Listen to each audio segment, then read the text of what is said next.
ये कहानी ममता की है। बचपन से ही घर में ये एहसास दिलाकर पाला गया कि औरतों को बोलने का हक नहीं है। अरे ममता, जरा जल्दी जल्दी हाथ चलाओ, रोज ऑफिस में देर पहुंचता हूँ तुम्हारे कारण। लेकिन आपका सारा खाना पैक और तैयार भी है। अरे जबान जितनी चलाती हो उतना अगर हाथ चलाती ना तो शायद घर को अच्छे से मैनेज कर पाती। क्या मतलब है? क्या नहीं मिला आपको? मोजे कौन देगा? ममता भागकर पति को मोजे देती है। वो हर किसी का ख्याल रखती, लेकिन उसके घर में रोज का रोना लगा रहता। अरे माँ, आज स्कूल में टीचर ने मुझे फीस के लिए डांटा। माँ, मुझे अच्छा नहीं लगता कि स्कूल में फीस के पैसों के लिए मुझे कोई भी बात सुनाए। अरे पर बेटा, ये तो पापा करते हैं ना, सारा ऑनलाइन। मुझे तो इसकी जानकारी भी नहीं है। हाँ, बना लो बच्चों के सामने मुझे बुरा। अरे करता तो मैं ही हूँ, माना, लेकिन मुझे कोई सपना थोड़ी ना आएगा कि बच्चों की फीस जमा करनी है। अरे बताओगी तो तुम ही ना। ममता की अब ये आदत में शुमार हो चुका था। वो हमेशा हर बात के लिए खुद को ही दोषी मानती। एक दिन वो पड़ोस की दोस्त से कहती है, समझ नहीं आता यार, मैं इतनी डम कैसे हो सकती हूँ। बात तो सही भी है ना। अब पति बेचारा नौकरी करे, पैसे कमाए, या फिर ये देखे कि बच्चों की फीस का वक्त है। क्या करूँ यार। पता नहीं, मेरे पति तो सारा काम खुद ही करते हैं। वो तो कहते हैं कि तुम थक जाती होगी, सारा दिन घर बाहर बच्चे। तो अच्छा, ऐसे भी पति होते हैं क्या? अरे क्या बात कर रही है? भाई साहब कभी तुझे किसी बात के लिए सुनाते नहीं? किसने कहा नहीं सुनाते?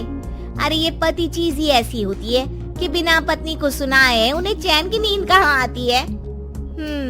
तो तू भी परेशान रहती होगी कि कैसे, क्या, कब भूल गई। अरे वो तो मुझे बस इस बात के लिए ताना देते हैं कि मैं वक्त पर खाना क्यों नहीं खाती या पार्लर जाकर अपनी साज सज्जा क्यों नहीं करवाती। पड़ोसन बोल ही रही होती है कि ममता के बेटे की आवाज आती है। अरे माँ, क्या हो गया? लग नहीं रहा कि आज आप मुझे पानी भी देगी। अरे कब से खाने के लिए वेट कर रहा हूँ। अरे यार, मैं चलती हूँ, बेटा खाने के लिए वेट कर रहा है। मैंने उसे खाना भी नहीं दिया। अरे 12वीं में पहुँच चुका है तुम्हारा बेटा, उसे बोलो खुद पानी लिया करे। मैंने तो अपने बच्चों को काम करना सिखाया है। अरे यार, खुद की भी तो कोई लाइफ है।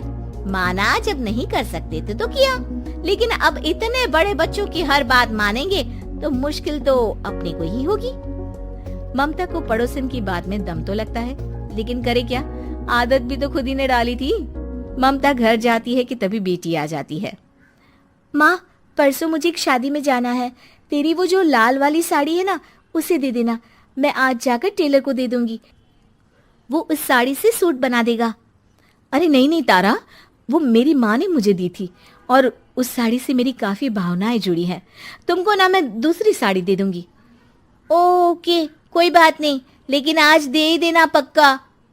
तारा माँ की साड़ी से सूट बनवाकर पार्टी में जाती है, लेकिन जब वो पार्टी से लौटती है, क्या है, मैं तो समझ ही नहीं पा रही हूँ। अरे जब वो साड़ी मांगी थी तो ये छल्ली सी साड़ी क्यों दे दी? मैं ही पागल थी जो इस साड़ी का सूट बनवा लिया मैंने। माँ, जानती भी हो कि कॉलेज में मेरी कितनी हंसी उड़ी। तभी वहां ममता का पति सुनील आ जाता है।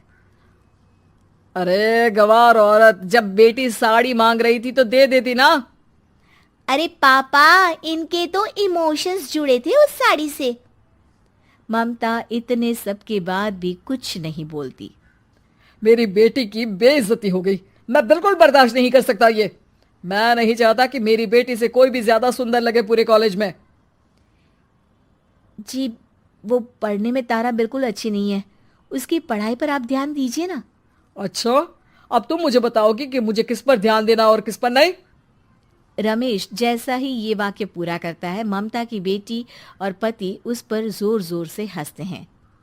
अरे ठीक है ना, पता ही नहीं चला कि कैसे वक्त इतना बीत गया।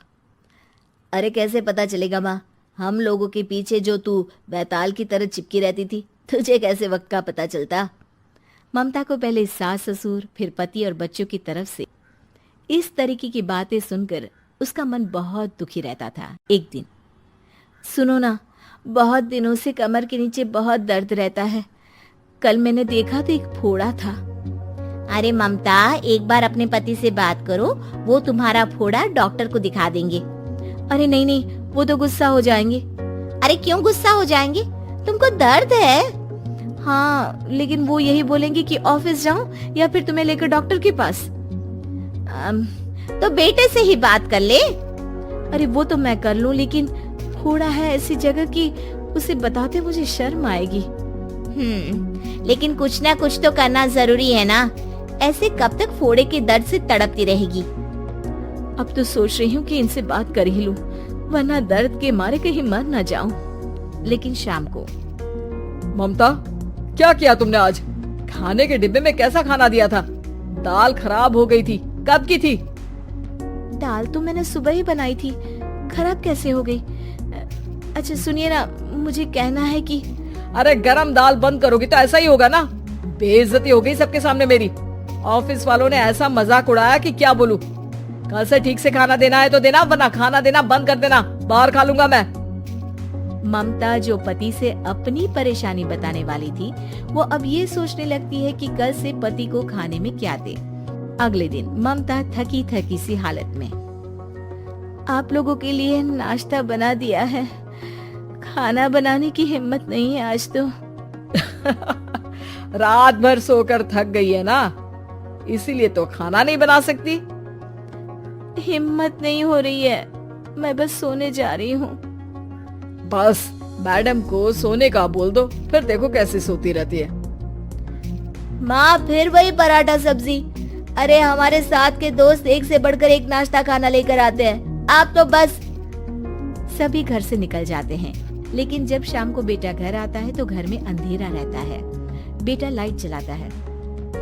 क्या माँ, तुम्हारा भी जवाब नहीं है बिजली का बिल बचाने के लिए?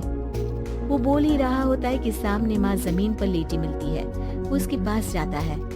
अरे माँ, क्या हो गया माँ? तभी वहाँ पड़ोसन आती है। अरे बेटा, तुम्हारी माँ के पैर के पास एक फोड़ा है, जिसके कारण ये लगातार कमजोर होती जा रही थी। मैंने उसे पहले ही कहा था कि घर में बता दो, लेकिन तुम्हारी माँ किसी को तंग करना नहीं चाहती थी। तभी वहाँ डॉक्टर आ जाता है। अरे इनके ऑर्गन में दिक्कत है, कोई बात है जो इनके मन में खटक रही है। अरे नहीं नहीं, इसके मन में कोई बात नहीं है, कोई काम है नहीं ना इसके पास, सारा दिन बस घर में ही रहती है। देखिए, मैं तो ये नहीं जानता, लेकिन हाँ, इनके मन में हमेशा कोई बात रह जाती होगी, इसीलिए उनकी ये हालत है। अगर आप समय से नहीं ले आते तो हो सकता था कि। अरे नहीं नहीं डॉक्टर साहब, हम पूरी कोशिश करेंगे कि वो ठीक हो जाए। हम लोगों ने अपनी ही परेशानी माँ के सामने रखी, लेकिन किसी ने माँ की दिक्कत को जानने की कोशिश तक नहीं की। हाँ, मैंने भी ममता को हमेशा घरेलू जरूरत से ज्यादा काम का नहीं सोचा था। ममता को होश आता है और वो खुद को अपने बेडरूम में देखती है।